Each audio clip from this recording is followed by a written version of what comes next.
अयोध्या के बाद बीजेपी धार्मिक नगरी बद्रीनाथ में भी हार गई। ये कह कह के कांग्रेस और पूरा इंडिया गठबंधन बीजेपी को खूब चिढ़ा रहा है। अयोध्या की जीत के हीरो समाजवादी पार्टी के सांसद अवधेश प्रसाद तो उत्तराखंड की बद्रीनाथ सीट पर जीत के हीरो बने कांग्रेस के लखपत सिंह बुटोला, जिन्होंने बीजेपी उम्मीदवार को 5224 वोटों से हरा दिया। जबकि उत्तराखंड में इस वक्त बीजेपी की सरकार है। 2 साल पहले ही विधानसभा चुनाव में बीजेपी ने 70 में से 47 सीटें जीती थी। इसके बावजूद बीजेपी इस सीट से हार गई। और तो और बद्रीनाथ सीट गढ़वाल लोकसभा के तहत आती है और यहां अभी लोकसभा चुनाव में बीजेपी के अनिल बलूनी बड़े मार्जिन से जीते थे। इस जीत के साथ ही इंडिया गठबंधन को अब बीजेपी की टांग खींचने का एक बढ़िया मौका हाथ लग गया है। सोशल मीडिया पर इंडिया गठबंधन के समर्थक बीजेपी को इस तरह ट्रोल कर रहे हैं। कोई कह रहा है कि अयोध्या और बद्रीनाथ तो झांकी है, मथुरा और काशी अभी बाकी है। तो किसी ने लिखा कि राम ने अयोध्या में बीजेपी को हराया और महादेव ने बद्रीनाथ में। कोई समर्थक कह रहा है कि भगवान भी बीजेपी से नाराज हैं और इंडिया गठबंधन के साथ हैं। खैर, ये ट्रोलिंग तो चलती रहेगी, लेकिन आप ये समझिए कि बद्रीनाथ की सीट पर आखिरकार क्या हुआ। बीजेपी ने इस सीट पर कांग्रेस विधायक रहे राजेंद्र भंडारी को चुनाव में उतारा था।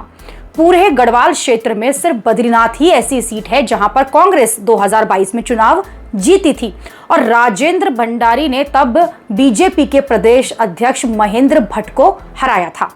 राजेंद्र भंडारी जब लोकसभा का चुनाव आया उससे पहले उन्होंने कांग्रेस छोड़ दी और वो शामिल हो गए बीजेपी में।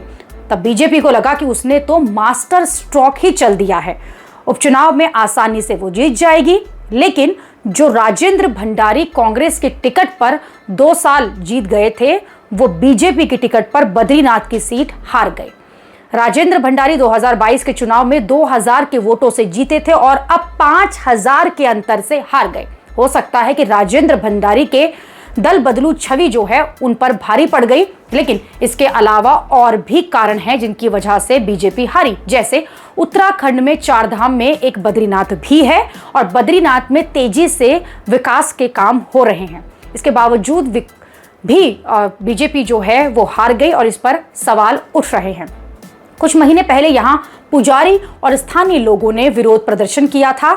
यहाँ वीआईपी दर्शन से आम श्रद्धालुओं को काफी परेशानी हो रही थी। साथ ही साथ 4 धाम को लेकर केंद्र सरकार के मास्टर प्लान जो है उससे भी यहाँ की जो आम जनता है वो काफी नाराज नजर आ रही थी। एक मुद्दा यहाँ रिवर फ्रंट डेवलपमेंट के नाम पर शिलाओं को हटाने का भी है।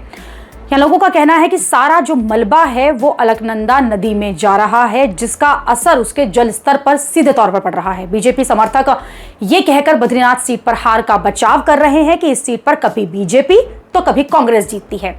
अयोध्या की ही तरह बीजेपी ने ये सीट नहीं गंवाई है, क्योंकि ये सीट तो पहले से ही कांग्रेस के पास थी। बीजेपी समर्थक कुछ भी कहें, लेकिन सच ये है कि इस सीट पर जीत के लिए सांसद से लेकर मुख्यमंत्री और मंत्रियों की पूरी फौज जो है लगी हुई थी। उसके बावजूद भी बीजेपी यहां से ये चुनाव हार गई।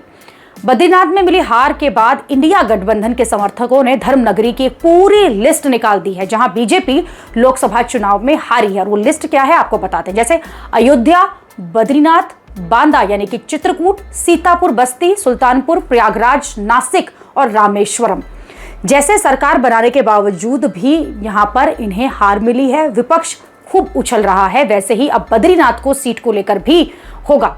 बद्रीनाथ को लेकर भी इंडिया गठबंधन बीजेपी को अब कई दिनों तक चिढ़ाने वाला है।